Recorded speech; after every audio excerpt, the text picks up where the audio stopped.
And thank you, Maria. everyone.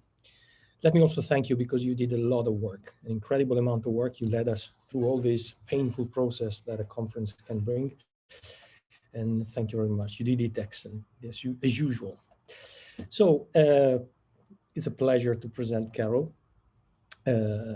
Many of you may have come to know her through the years, but she's a professor in computer science at the University of Manchester. And she has a background that spans across several fields of computer science, like distributed computing, semantic web and technologies. But the interesting thing of her work, I think, is the idea of applying computer science principles of design engineering in multidisciplinary settings. So Carole is one of those scientists who actually made their science applicable in real world scenarios, which of course brings a lot of advances and added value. So she's been working with research infrastructures, with data infrastructures, and working closely to the scientists, trying to understand what they would like to do when they perform digital and reproducible science. And so she elaborated and built on that. So she actually pioneered scientific workflows, reproducibility, and she studied models, methods in this context, and she applied them in real, in fact, services, serving today's scientists, especially, well, what to name one is the Elixir infrastructure, of course, of which she's the head of the UK node. So Elixir is an infrastructure for the life science and covers all Europe and beyond. And in every country there is a node, and she's leading the UK node. And in this context, she developed not only theories and practices and methods, which brought her a lot of scientific reward in a way, but also software like Taverna, which you may have heard of, Workflow Hub, Fairdom Hub, which is today using the disease map. So it's a concrete tool using that is supporting today's science, especially in the COVID setting scenario, right? We've done a lot of work also together in the context of the European Open Science Cloud. We're working on research data discovery, enabling research data discovery across different research infrastructures. One thing that I always like to say in the end, apart from her incredible results, which I find so interesting, is that she's also a commander of the British Empire, CBE, which is an order of the British Empire, in fact, due to her scientific results, outstanding scientific results. Finally, most importantly, I think she's a friend. She's an incredible person, really. I hope you will come to know her better as I did, enthusiastic, like a PhD student can be, but also wise and always willing to share her knowledge, especially with me. And I really appreciate. Thank you, Carole. So you're one of those people who make research exciting and good fun at the same time. So now your time to enjoy her.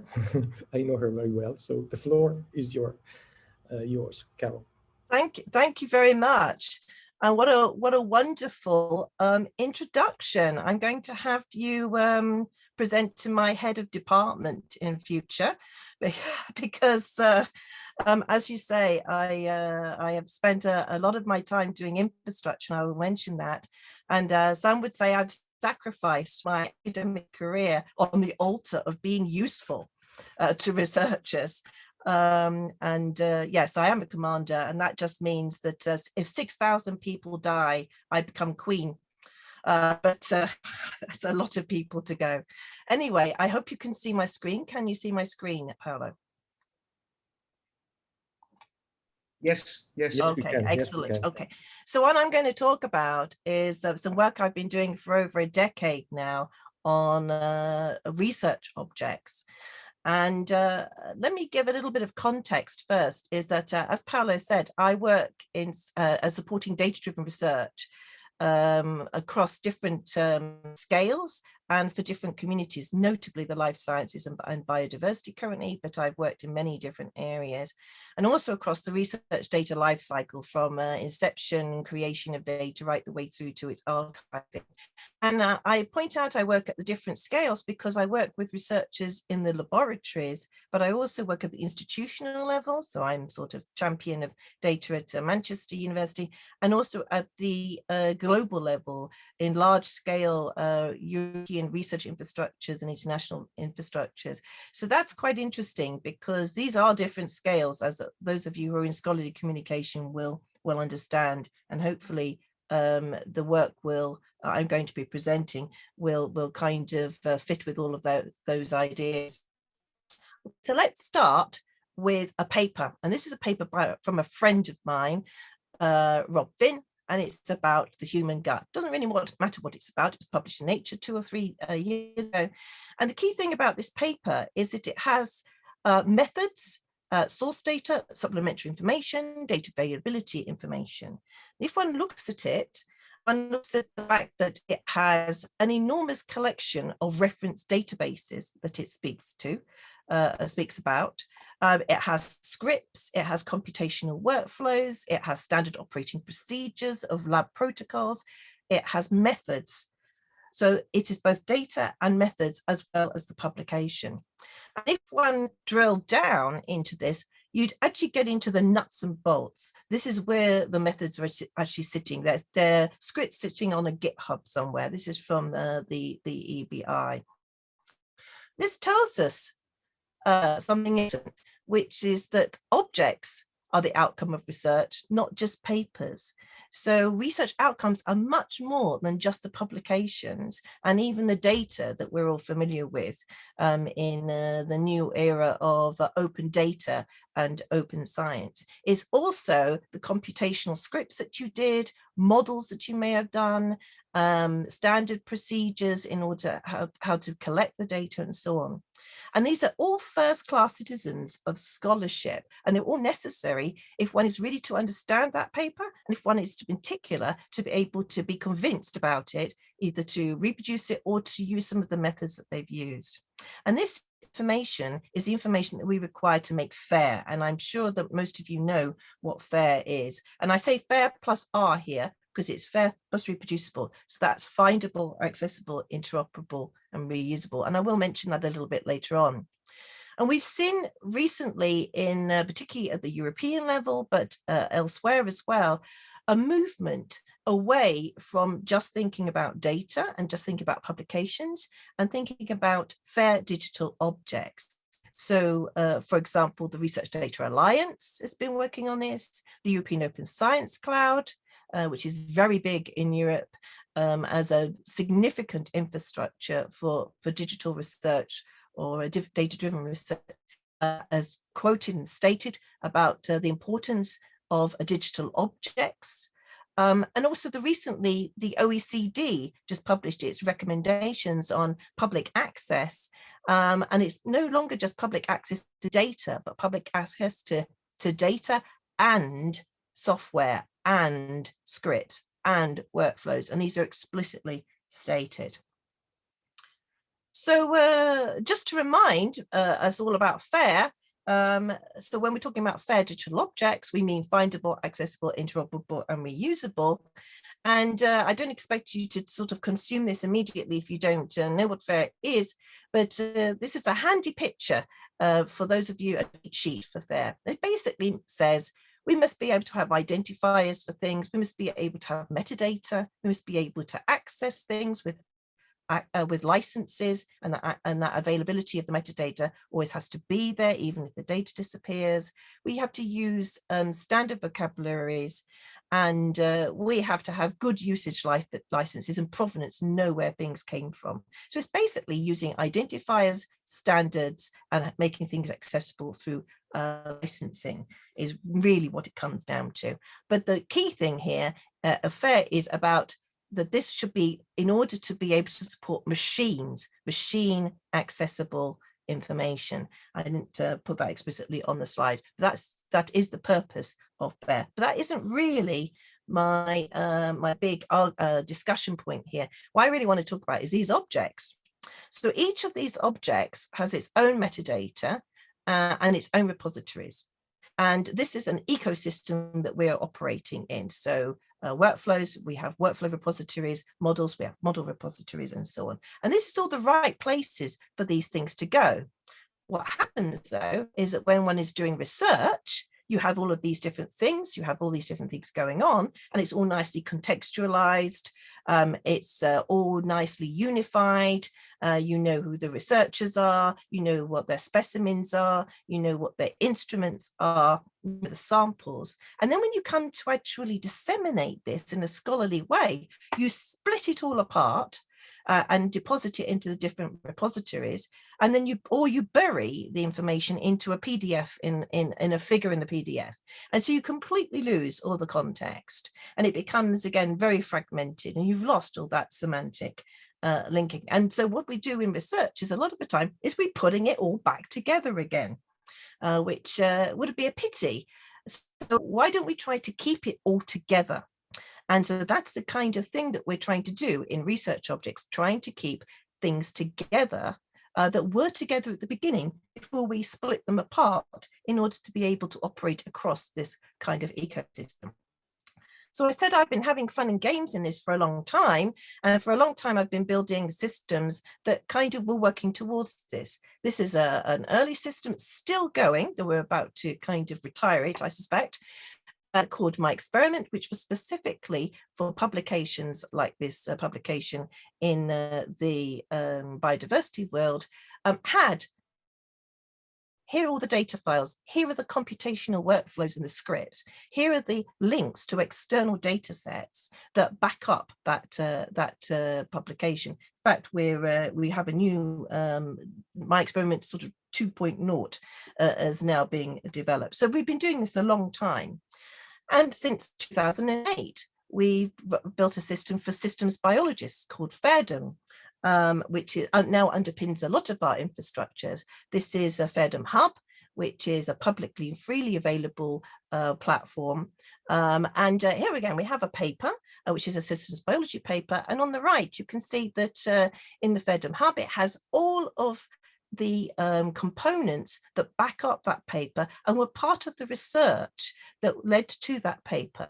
So they're the data files, the models, links to resources with a proper citation, the whole thing, the whole piece has a DOI, not just an individual data set. The entire collection of things is itself an object that backs up this particular paper. So what we really wanted with research objects was to think about a general framework for how we could organize these research outcomes, relate and bundle them together in a systematic kind of way that would mean that they would be shareable and you would be able to cite it, and they would be an exchangeable resource with all the things to do with the fact that many of the components of this were living. So they are things that will be changing. New versions will come along, a new version of a model, a new version of an analysis script that you also want to then contribute. So that was the idea of research objects. So we would have various different metadata, being able to describe all the different kinds of them. They all have different kinds of metadata dedicated to their own resources. Models have a systems biology model might have the systems biology markup language. Software has code meta as a metadata description. Data will have both general descriptions like DCAT or schema.org, and then specific ones for its particular domain, for example, the environmental markup language. So all of these resources still need to be able, all these objects still need their own metadata. We also need the identifiers. So we have identifiers with the people, but also identifiers for mice and identifiers for instruments. And these things are also held in these different repositories or themselves are encapsulated, their files, their PDFs or their Excel documents. So these things that we are trying to encapsulate might be files that we're trying to package together, or they may be links out to external repositories. So what we're trying to do is create an encapsulated view of the content, an integrative view over fragmented resources using these identifiers. And we sometimes say that this means that they're bigger on the inside than on the outside. So they may look like small metadata objects, but actually they're linking out to lots and lots of big things. So this was the idea of a research object. And of course, one can then package this metadata object that's really combining, trying to build the glue between and the context between all of these different components of the research, package that all up and put it into, say, Zenodo and register it with OpenAIRE. So these objects have metadata in their own right. They can be registered and deposited in their own right, and then unpackaged and activated and reproduced if appropriate. So that's the idea. So that's the big picture. That was exciting. How on earth do you do this?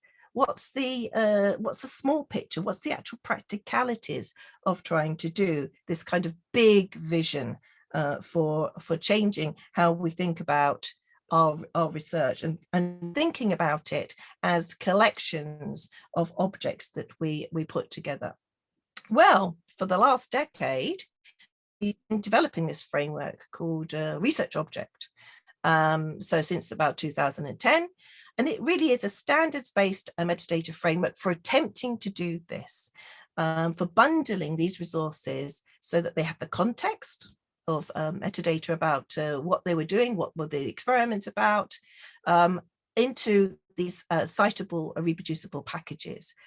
So this is the approach that we took, and we started in a project called Workflow Forever back in the day, back in 2010, and we're continuing this work within the context of these large European infrastructures. And I'll go over a little bit about how we've done that and what it all means. So what does this mean practically? What it means is what we're trying to do is to build self-describing, chiefly metadata objects. So we have, and this is really now we're in the nuts and bolts, because as Paolo told you, it's one thing to do big vision, it's another thing to actually really do things in a practical and pragmatic way. So we have a metadata file, which is the structured metadata about the research object and its content. And that, of course, has metadata. So we can define what metadata we want to see, the date published, identifier, type, some descriptions, and then it has content. And it has really three different kinds of content. It has files, it has directories, and it has links to web resources. And the links to web resources is really important because these things are going to point out to other resources. And we use a off-the-shelf archive format packaging systems. So things like Baggett or the Oxford format, Git, Zip, particularly Baggett we use. So these are well-known and well-understood ways of packaging things together. And I've got a little black box in the corner on the right. I don't know if you can see my mouse. And that says there may be other things in this package, but we don't care about them. What we care about are the things that we're about to describe as in the object. And the packaging system does all the handy stuff for us. For example, doing checksums so we can validate to make sure everything is correct. We move them around, but the same object that we thought they were. So all that comes for free. What I'm going to concentrate on is the semantics, the kind of how we describe the actual content. Of course, all of this thing can have an identifier. So what do we have in our content? So we can have, say, an image file, which itself will have metadata. It'll have its creator and the size and the format of the image file so that we know what to do with it. We can have a directory. So we can have a directory of data, and that data could be the actual files. It could be the real contained files, or it could be links to files.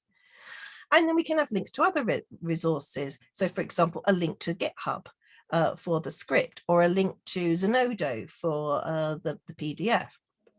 We also have contextual entities. So this is a data entity. We have a contextual entities, which are things like, okay, the author, but the author is not just the string, the author is an identifier to an ORCID ID. The organization isn't just a string to the organization. It says the University of Manchester. It's a link to the organization server. The license is not just the words of a license, it's the link to the Creative Commons license. So this, we're trying to here to bridge to objects that really are more expressive about those particular properties than just strings. So this is building a kind of linked data world in this metadata framework. And of course, these things can be nested, so we can have, instead of having a link to a GitHub, we can have another of these objects, which specifically is holds information about, say, a computational script or a computational workflow that you can then go and point out to. So this is the kind of this is what we define in research object. This is all defined in something called RO-crate. So which specifies exactly how you do this. How do we describe all that metadata? Well, we use identifiers, no problem there. We use JSON LD, for those who are familiar with that, which is a way of being able to do the machine processable description of all that metadata, but using these links so you can point to things in the web. So it's web sympathetic, actually web native. And we use schema.org, which is the markup language that's widely used in the web and is promoted and managed by the search engines. And there's an entire movement at the moment in order to be able to use schema.org in scientific applications. In the bio world, it's called bioschema, which is where we take schema.org terms, markup terms in the web, and specialize them or have a very strong opinion about which ones we should use to mark biological data sets. But there are other organizations as well that we're partnering with.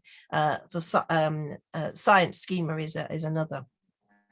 And research schema is another in Research Data Alliance. So the key point here is these are off-the-shelf technologies that are well understood in the web world and in the commercial world as well. Can I add additional metadata? For sure. You just add more terms through the schema and through the domain ontologies. Your own domain ontologies, because every domain has lots and lots of ontologies or control vocabularies. And how do I define a checklist of what's expected to be in any particular type of a research object? Well, we have what we call research object profiles, which is what is the metadata I expect? What do I expect to find there? And so if you go to researchobject.org RO-crate, you'll see the descriptions of what we expect to be there. And we even have metadata for digital library and repository content. And I'll say how that came about shortly. So in a nutshell, what this RO-crate is a really concrete thing that you can properly implement realization of this bigger vision of how do we package things so that we can move them across the various different platforms that make up the scholarly communication ecosystem. It's lightweight and it really works with any object. They're called data entities technically, but actually it can be any object, and I'll show some examples of that. It's a way of aggregating these files and URI addressable content. So that's what I'm more or less explained. And so you can describe who, what, when, where, why, how in these objects. It's web native, which means it's machine readable as well as human readable and search engine friendly, which is jolly handy. And it's also, and very importantly, extensible and incremental, so that you can add new metadata and extend what the descriptions of the objects that you're trying to describe as your community needs, because of course biology is different to chemistry, which is different to biodiversity, which is different to particle physics. So and completely different to social sciences. So we need to make this extensible. So we might have a sort of core metadata framework, but then it's widely extensible. And the most important thing, I think, is it's an open community effort with contributors. There's 38 actual real contributors to this and a bigger collection of people participating from across the world. I've just lifted skirts a bit here just to show here's what this is. It's really concrete stuff, guys. This stuff really exists, and so it gives you instructions on structures and examples and how to make all this work. But of course, I'm going to skip over that because we're going to get on to other examples, some examples. This is actually a trend. This isn't kind of, completely off the wall. A trend for packaging things has and being able to put different kinds of objects, heterogeneous objects, the different kinds of things that researchers need in order to be able to share and exchange their research is actually quite well understood as a key issue that we need to address.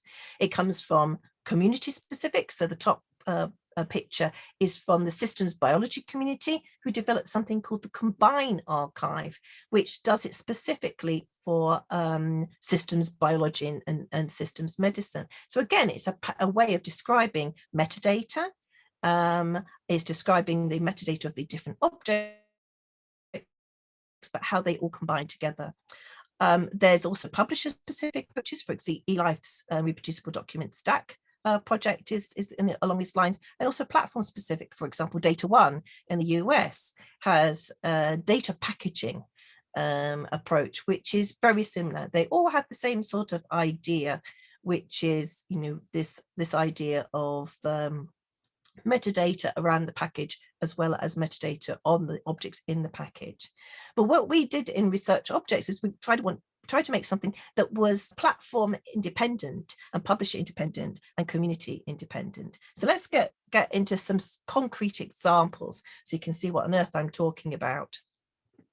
So here's the first concrete example. This is from Australia.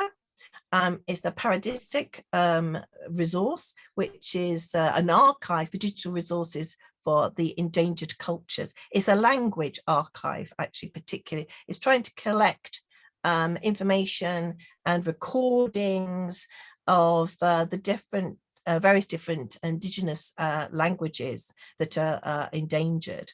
And it's a highly curated service. It's got about 500,000 files. And what they're very interested in is long-term preservation and accessibility of their research data objects. And so they use this research object RO Crate backend with tools that enable their researchers to be able to, when they've got some files together for, they're putting them in their collections, to be able to create the metadata and to package these together. And it's using a platform called Archisto in order to be able to do that. So this is actually a concrete implementation of this RO Crate approach in this particular platform. And again, the thing about this, which Marco and Peter, who are the leads in this in Australia, say is what they're trying to do is to describe the data as it's being created using open standards and tools. So if one looks at the research data management lifecycle, typically researchers tend to want to describe things right at the end in their publication point. And actually what you need them to do is to describe things as they're being created. And so what this platform allows them to do is to be able to describe the different objects, their files, the language files, where they came from, how to put them together into collections, but to use this packaging framework in order to be able to flexibly do that as they go along. And that's really important because we need to be able to support researchers doing these things on the fly during their research. Another example, there's a data-orientated example, is how does one handle large genomic and clinical trial data when it's distributed over multiple locations? So this is done in these large data commons, particularly in this example comes from the National Institute of Health data commons in the US. And effectively what they're doing is large-scale processing of genomic information. But this data is terabytes. And one doesn't want to move it, but one wants to reference it after you've processed it and organize it into collections of these were the results of my analysis. So how do you do that without handling large amounts of data? Well, what you try to do instead is to handle large amounts of links. So you create something that they call a big data bag. So you create identifiers, which they call min-IDs, for each of the data items that they are referencing and they've processed. And then you put them together into a RO-crate object, a metadata object, that points to all of these different these objects, but doesn't actually move the data. The data stays exactly where it always was. So they're effectively big bags of verified collections of references. So this means that they can scale. So they can start moving around these bags of references rather than moving around the bags of data. And the bags of references have all the metadata and context to do with the experiment, the processing experiment that they've just undertaken. So here, the approach is, again, retaining and archiving processed data sets, but they're really referencing and transferring large data on demand. So if they do need the data, they can go and get it, but only when they need it. So they really limit the amount of data that they're moving around. And they can also control access to sensitive data because they're moving around bags of identifiers and they're managing bags of identifiers, not managing bags of data. Another example is from the European research infrastructures. So I'm also part of something called the European Open Science Cloud Life project. This is one of those huge projects which is attempting to bring together 13 life science research infrastructures in Europe, of which Elixir, which is 23 countries managing life science data, is just one of them. It includes things like biobanking and structural bioinformatics or structural chemistry or marine infrastructure or imaging instrumentation. So it includes a lot of different things. And what this is trying to do is to build a cloud, I would rather call it a commons of data and of tools so that we can share data and we can share processing and curate that data, publish it into the cloud. There's over 100 different kinds of data collections in this project, but it's also a method commons. So there are all these methods like this thing on the right, which is actually a real variant. This is actually a workflow to do with variant calling and is actually used in COVID research. So this is a method commons. So there's a libraries of methods that we want people to share and have access to and relate to the data that was generated by those methods and the data that could be used by those methods or data that could be processed by those methods. So to do that, in order to be able to manage this, we need to exchange and preserve large data objects. So similar to what I talked about with the NIH, but also we need to be able to manage these scripts, these workflow objects. So what we have is an ecosystem. We have a registry of those workflows, those steps in processing that we retain and describe. We have in a large number of systems that can execute them in their own different ways, in their own different flavors. So Galaxy and Nextflow, and there are about 280 of these management systems, and we use about 10 in this project. So these are systems that have their own languages for describing how you organize these computational steps. And then we have testing and monitoring frameworks that test to say, are they still working? Can you still run these? Because you want to be able to build a library of methods that people can come to and run and process on their data, put their data into them and process the results and then compare the results.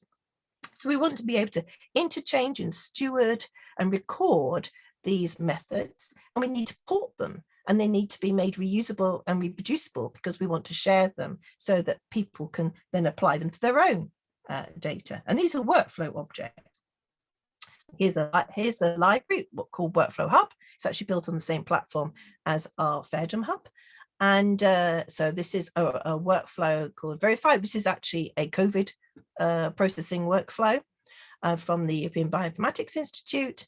And at the top, you can see it says the word download RO crate, because this is registered in this registry, but it's managed, and you can import into that registry and export from that registry in this format, in the RO crate format that I described, and with a specific profile that says what you expect to see, and a description using schema.org, which says what I expect, the terms I expect to see, the properties I expect to see, describing what a workflow is.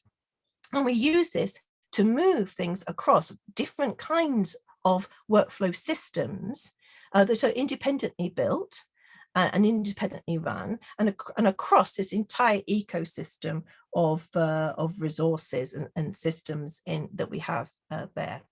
And again, I want to emphasize the fact that what we're trying to do is to do this while research is actually happening. So this is a picture I often use from the PISA gang, as it were, from Paolo's team. I love this picture because it says, not only are you doing research where you go through this research data lifecycle and then you go through this publishing lifecycle, actually you do all of these at the same time.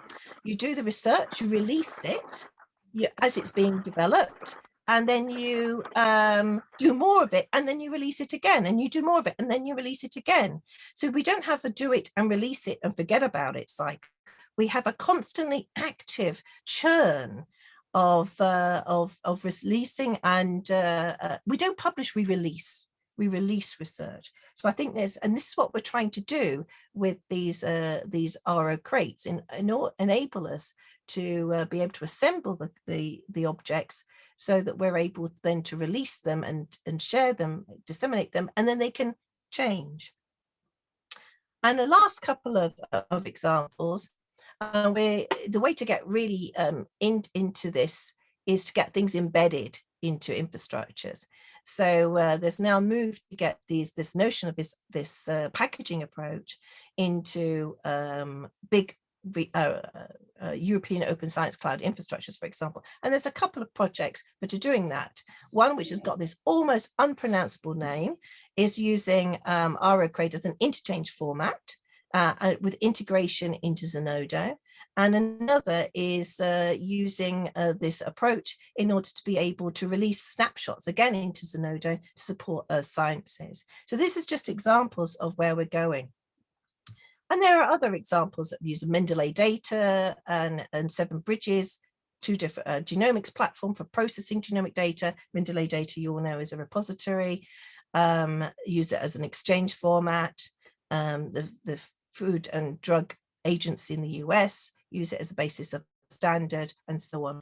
But the point here I wanted to make is that there are a whole bunch of scholarly communication drivers where you have to do things like exchange, exchange objects. You have to import and export them from different platforms. You have to do rich reporting and archiving of that reporting. You want to reuse and reproduce. And these research objects, this packaging mechanism, is kind of trying to support these activities where it fits into the research data lifecycle. And one of the issues that we'll have that I'll refer to at the end is they are living objects, because we want them, well, they don't have to be living objects, but ideally they will be living objects, because if they've got things in them that are living like software, You need to be able to handle that. So let's go back to the swings and roundabouts and ask ourselves, why is it called RO Crate, which is like, what is that name? Why do we call it that? Well, that all sounds, the way I'm talking about it, as if that was a very straightforward thing. We had the idea, we went off and produced a community-driven packaging approach, and then we got it embedded into different projects, and it was all very straightforward. Like a straight line, great. No, it was like this. It's all up in the air and around and about, and it's like a roller coaster. We had the activation project, the way we had the idea of it, and we did it in that project. Then we had some adoption by some other projects that weren't us. And then we need to kind of get it adopted into mainstream infrastructure, because just getting it adopted by, the project here and a project there isn't enough. It needs to be part of a mainstream infrastructure if you really want it to fly. And so I'm going to tell you some hard truths. I'm going to tell you some family secrets. So the first version, which lasted a 7-year period, started out in this project called Workflow Forever, and it was really focused around how these workflows that we have on the left here, they're basically steps and execution steps, but they can decay. They're software, and software decays. It decays because you need to make sure that it can still work, because it has dependencies, and dependencies like a thing that it has to call, a service it might have to call, or a piece of software has to be available, it has to be able to be executed. Those dependencies disappear. So what we were trying to do was to describe things such that they could be repaired if they decayed, or if they were beyond repair, at least you had a description so you knew what was done. The trouble is actually, because we did it particularly in a biology setting and for workflows, everybody thought it was just for that, and it's not. So we got a bit typecast. That was a problem. And there was take up. Here's this is from the publishing community, using research objects for publishing. GigaScience Journal and the Nature Publishing Group were present. This is a picture they stole from us, but they did give us a citation, so that's all right. But the trouble is, adoption got stuck in sort of inner groups, in projects that we were associated with or friends. It didn't become mainstream, or it was hard for outsiders or outsiders to take it up. And there's a reason for that, partly a reason for that. We had to do a swing back to basics and to do a reboot. So what was the swing back to basics? Well, we said at the beginning when we started our project that we would have a desiderata, and that's on the left. These are the things that we would do. We would make it machine processable, obviously, because we need we're moving things across platforms. It needs to be processable. We would use commodity tooling, good. We would keep it simple, and we would be developer friendly. And what we really wanted was just enough complexity and standards so that we would get all the extra benefits without compromising developer entry experience, so much so that they would end up doing their own thing because it was too difficult. Well, we lied because the first version was, and some of you might have spotted this, it's very linked data. So it's from the semantic web linked data world. And we did things properly, which means we used all sorts of ontologies for describing how you construct the metadata files and describing the metadata content. And this is the kind of the theoretical correct way of doing things, that you combine all these different ontologies, and we use something called research description framework, which is the way of describing these things. And there are languages in order to be able to create constraints and check and all this kind of thing. The trouble is, and I'm from the semantic web community, I helped establish that community. It was pure and it was correct, and we could write lots of papers, except it's quite hard. So we actually, our very first paper on research objects, we called, ironically, why linked data is not enough for scientists. Indeed, it is not enough for scientists. It's actually too much for scientists. We're working with research infrastructures rather than doing research in scholarly communication, as it were. And research infrastructures are, the resources and the people and the organizational structures that have to take it on. So we exposed a tension. And the tension is the academic viewpoint, which was, we went, it's the right thing to do, it's sophisticated, it's super generic, the technology was quite exposed. So you had to be a linked data programmer to really understand it. So you had to know about quite complicated things. So it was a kind of almost as if things were a greenfield site. But actually, we're living in an infrastructure world, and that's what Paolo was saying, that I've kind of crossed the floor, as it were, to infrastructure, which is there are pre-existing platforms. We have things that are production that are simple with a very wide developer audience. And being super generic doesn't matter. Being quite specific in a kind of simple way is effective. And you want to hide all the technology because it's all basically should be invisible to people. So that was quite a tension. So we rebooted, and we rebooted to be digital library and developer friendly. And we were rebooted because of, particularly by this man, Peter Sefton. And Peter Sefton is a librarian where he specialized, he manages the data management for the University of Sydney.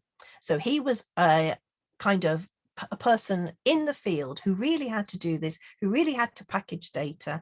And he was a regular JSON programmer. And he says, not very good programmer, but that's the point, right? That's the point. And so he raised the fact that they needed to be real world. And he presented this at open repositories and digital library conferences. And he'd invented something called Data Crate, which was a very simple way of being able to do these things using just off-the-shelf web technology like JSON and so on. And we had this research object which had much more principles behind it. So we combined them, and that's why it's called RO Crate. So it has fewer features, it's easier to understand, it's a kind of opinionated guide to best practice, and it uses off-the-shelf software stacks used in the web. So what we have is just enough linked data just in time, where we simplified everything. So we retain the benefits of the linked data approach, which is, hopefully you spotted that when I was going through the RO Crate, but you could point out to all of these different references, these URLs to new objects that will be defined somewhere else in the web, like the ORCID ID goes to the ORCID entry, and now you have you can access the author, but with all the stuff that a developer needs, which is the boring stuff, documentation, examples, libraries, tools. And we limited flexibility, because if you limit flexibility, you free up developers. But because it's still, the sort of framework's still there, when we need to add in some more exotic stuff, if we ever need to, we'll be able to do it. So that's a really important thing. Don't be too clever. And as soon as we did that, it suddenly becomes developer friendly. We suddenly got all of these libraries, we got front end tools, people were able to build things because it's just straightforward now. We also were able to reboot a community. Which from and this is from Research Object 2018, a workshop that we ran. We a diverse group of people came together. So the front person right at the front there, he's from the digital library community at Naturalis, and the guy next to him is from B2 Share. So from a big range of communities. But platform for communication, so it's all completely out in the open. Everything is done open in the open with regular calls and on GitHub and so on. We also had to reboot leadership. because we had to reboot the leadership twice, actually, because if you don't have strong leaders really driving forward things, they just dissipate, right? So we had strong leadership, and then this is really exposing what we did. We kind of gave it to a team who wanted to really run with it. They were academic. And when we realized it wasn't going to go anywhere, Stian and I picked it up again and said, right, we'll be infrastructure people, and we'll drive it from the infrastructure point of view. And then Peter came along and said, you've got to drive it from the digital library point of view. So we rebooted the community, and we also really paid attention to infrastructure folks. You know, that people are going to have to, if you get infrastructure buy-in, it lifts projects. Lifts it a technique like this from being particularly in a project to being mainstream. So if a Galaxy is a workflow system that's so widely used, it's the kind of the workflow system of the day. So if you have supporting it for there, you've got it supporting it everywhere. We also realized we have a tendency to first focus on providers. It's always a tendency when you do these kind of things. How do I make them? But one has to remember that you have to look after the consumers, because it's the consumers that build the ecosystem. So you make them, but you can't use them.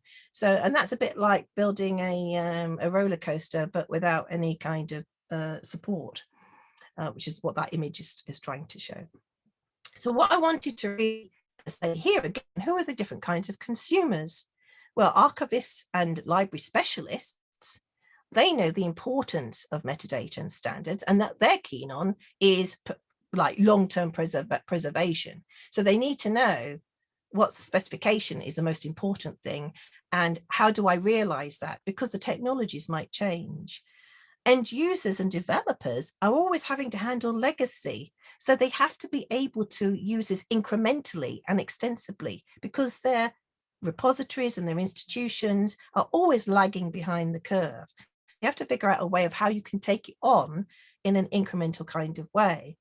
And researchers want to make all their objects fair, but they don't know how. So they shouldn't have to know how. It should be just built into the platforms that they routinely use, so that it's hidden away from them.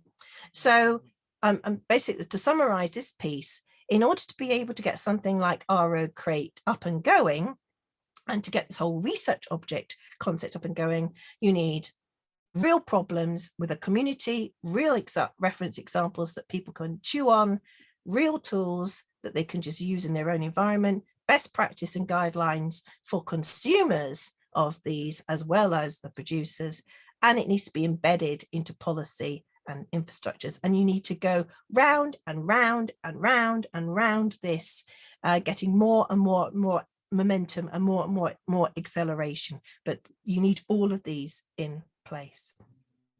So I want to wrap up with going back to the big picture and think about the opportunities for scholarly communication if we manage to build this kind of approach into our infrastructures. Well, I kind of concentrated on developers quite a bit, and I talk about developers quite a bit because this kind of packaging approach for building these research objects is underwear. It's infrastructure that sits underneath, and underwear should never be exposed unless it's to family and friends. You don't want to expose it to everybody. So you need, therefore, to have userware, which is actually the repositories, the tools, the applications. This is what you see as a researcher. You don't see the stuff underneath. You might just see a button that says export RO Crate, and that's it. And then there'll be, export it to Zenodo. But you shouldn't have to worry about the technicalities. And of course, for this infrastructure, you need, things like on-ramps to be able to create them. Metadata automation is particularly one. How do I get the metadata automatically? So these are all kind of the systems I've been talking about that use them, but you don't see the RO Crate exposed. If we structure of, I kind of built an RO Crate Commons ecosystem, which is a pool of these objects that can get produced by these different systems. So as you do your research, you're automatically making these. Then you can build new services by developers, because developers are the things that people who build the services, not the researchers. The researchers use the services that developers have built. And of course, researchers may themselves be developers, but they're still developers. So we can build, you can imagine, we can build knowledge graphs of these. We can build reproducible platforms using them because they have all the components needed to be reproduced or to be updated. We can do citation and tracking as they're moved around, as one object perhaps gets moved across to different platforms. And we can then build new user capabilities on it. And we might even get as far as finally the living and actionable publication whose content transcends the platforms. So the publication has content from all sorts of different repositories as part of it.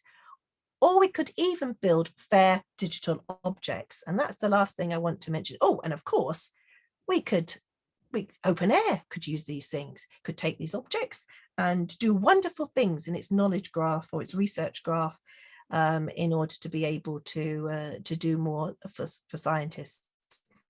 So the last thing here is the really big vision is to go back to fair digital objects as they are perceived in the this big vision of the European Open Science Cloud. These go even further than our RO research object idea, our RO Crate. These are actionable knowledge units. So they're things like digital twins. So in this program, this is DISCO, which is about scientific collections in natural history. They're defining, here's a physical object, which is the butterfly pinned to a piece of card. What they're doing is digitizing all of these across Europe into the electronic form and then linking it to the genomic data of that object, the biochemical data, the geographical location, taxonomic information, and so on. So they turn them into these kind of linked digital specimens, which are effectively a bag of references. So they are the image, and then they are all the stuff to do with its genome and all the stuff to do with its taxon and so on. So these become objects, and then they become objects that you can send actions to, that you can run operations like, you know, I want to analyze this object. And that's quite exciting.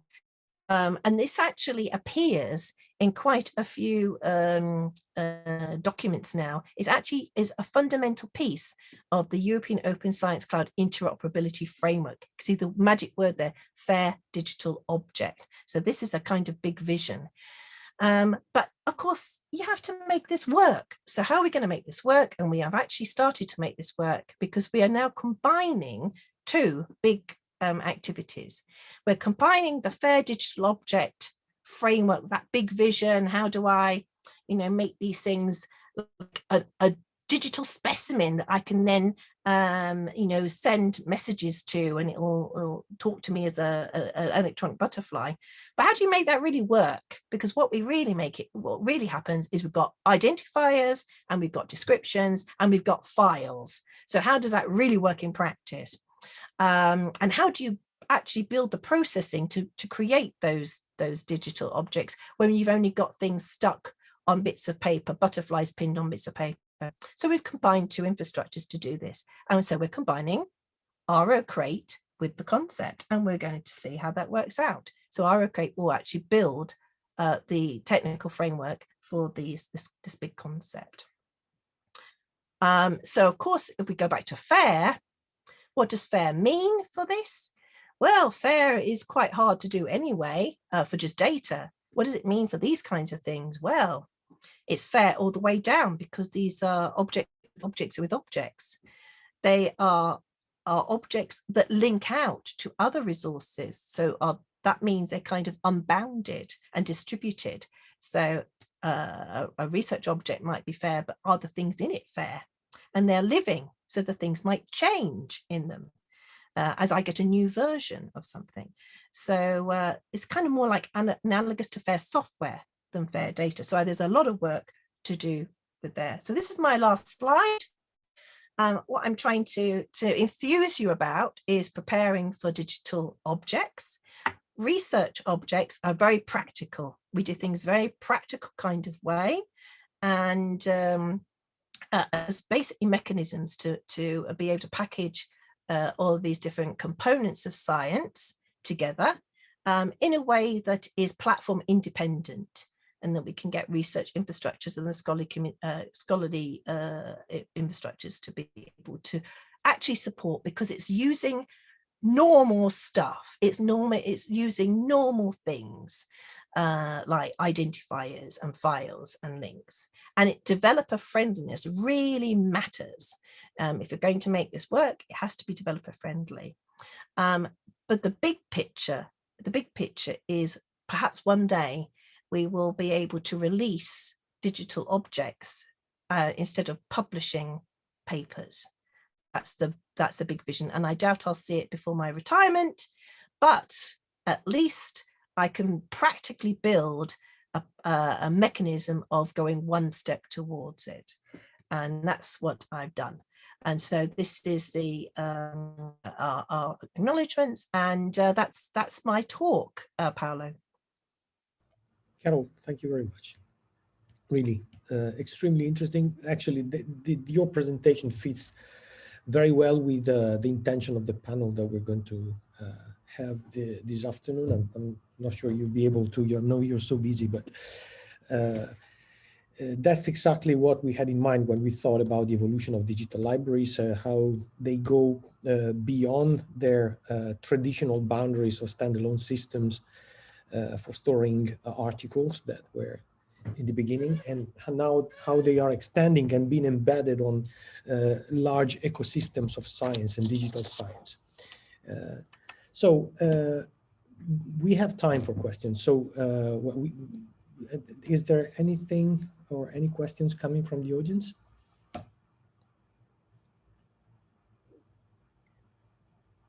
To ask a question, you can use the virtual hand, or if nobody's speaking, you can just try and speak. But yeah. I'm bamboozled, everybody, so early in the morning.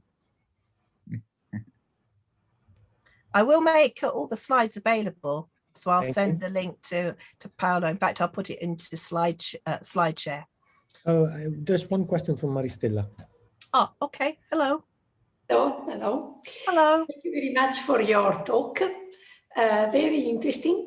It's like the presentation of a process we can contribute as a single people and as community. So it's very interesting. Thank you. And one problem that I think is must be addressed in the universities is the preparation, the learning, what is necessary to consider to insert in the curriculum of our courses to prepare the people to contribute to this process. Yeah, so that's a very interesting question that you put here, because it's kind of a paradigm shift that you're asking people to do. Exactly. The first thing is kind of the importance of how one is reporting research. And research has traditionally been reported just through publications. And now it is considered to be one ought to be reporting much more than that. And also we're only reporting a micro piece of it. The publications are the tiny thing at the end. So that is quite a shift. And I would say there's two big blockers to that. The first is resources. So particularly researchers don't have the resources. And that means that either don't have the resources, which is the tools to do it, but they also don't have the people resources because they're really under pressure. And so research now is almost like I don't know, sweatshop almost. Get your paper out, get your paper out, get your paper out, do this. There's this kind of pressure. And so that's a difficulty, because you need to give people time, and you need to give them the skill, the ability to be able to do something. And then the second thing is, I would say, the recognition of the importance of this. Because if you don't get that buy-in at senior management in an organization, then why would anybody do it? So if you're asking people to do additional work, because it is additional work, you are having to think, you're having to really, you can't be sloppy anymore. You have to try to somehow really do things in a much more systematic way and set up those processes in a more systematic way. Then if there is no real respect for that, or resourcing for that at the institutional level, then why should you do it? Because you will take the easiest path, because you're under pressure. Everybody takes the easiest path. I take the easiest path if necessary. So you need to have the, as you could say, incentives, if you will, in order to be able to drive this. But I don't think it's incentives. I think it is respect and recognition that this is the processes. This is the process of science. This is the process of research, and we need to look after this more. I sympathise completely, Maristella, because, as I said, I work at the University of Manchester, and my feet are on the ground. And I fought for 10 years about getting proper research data management at the university. We've succeeded. We've now got an open science czar even. And one of the things I had to keep pointing out to them is that a university is a knowledge organization, and we had no knowledge strategy.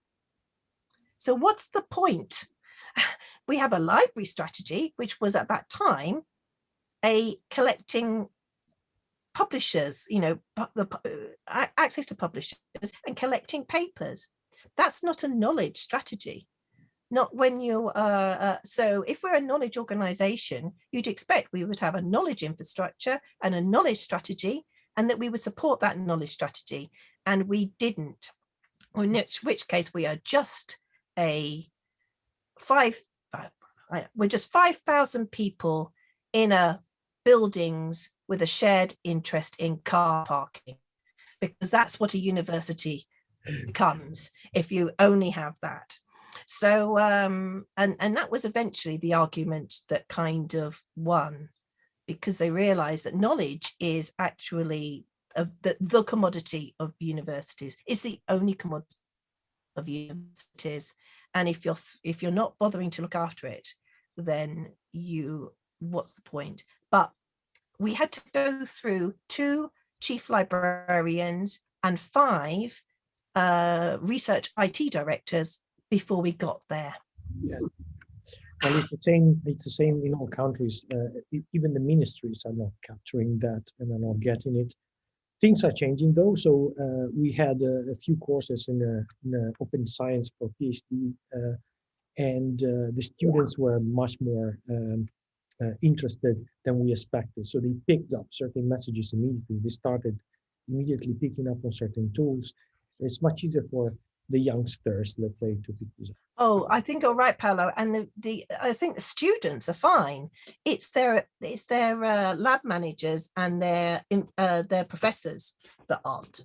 Yes. True. So the professors, and I speak as a professor, it's you have to kind of, the student will want to do the right thing, and then their professor says, oh, why are you doing that? Yes. We can just fix that later. Or I'll get another PhD student to rescue that data later. And then that PhD student goes back to China, and then they're stuck, because that's all. And now they have to redo it because the publisher, the journal, wants them to redo an experiment because of the review, but they can't, because they have no idea where the notebook is. This kind of stuff is, the PIs are the hardest people to beat over the head, to be honest. Carole, we have one last quick question from Giorgio, And then I think we should proceed because otherwise we'll be We're running already behind. Yes, Yes. thank you very much, Paolo. It's very quick, and thank you, Carole, for the presentation. You partially answered the question that I wanted to ask you, because you presented some great examples that are in the scientific area. So what we struggle with is when we have to work with people with other areas, such as humanities. So do you have any suggestion, or do you have any experience with working with people? And you already said that, which is already hard to do that now with scientific people. Do you have any suggestion on how to approach and better explain why this is important? I mean, I know how this is important. I try to do that, but do you have any positive feedback about that? Yeah, so by hiding it, basically. So the very first example I gave you, which is the indigenous peoples, that's a digital humanities project, a program, and they're building collections, because typically humanities programs often build collections, and it's the collection building. So the collection building underneath has this packaging system, but they don't see it. What they see is the collection building piece, so that they can go and find things later. And so we basically gave them the tools, but we didn't tell them about the infrastructure. And what we enabled them to do is, as they found added something to the collection, they just added it. So we're kind of doing things by embedding and by stealth, Jody Maria, that you kind of, as part of their research activity, they do this, and by stealth, they are collecting the metadata in an appropriate way as they go along for long-term preservation.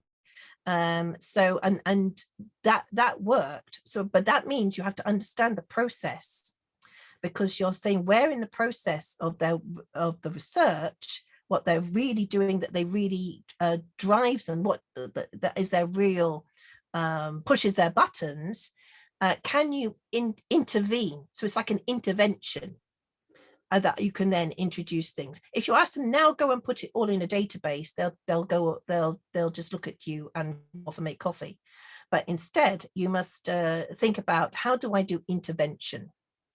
And that seemed to work. And you're right, the digital libraries, the digital humanities are the trickiest in this regard. Yeah, I would say, yeah. Good luck.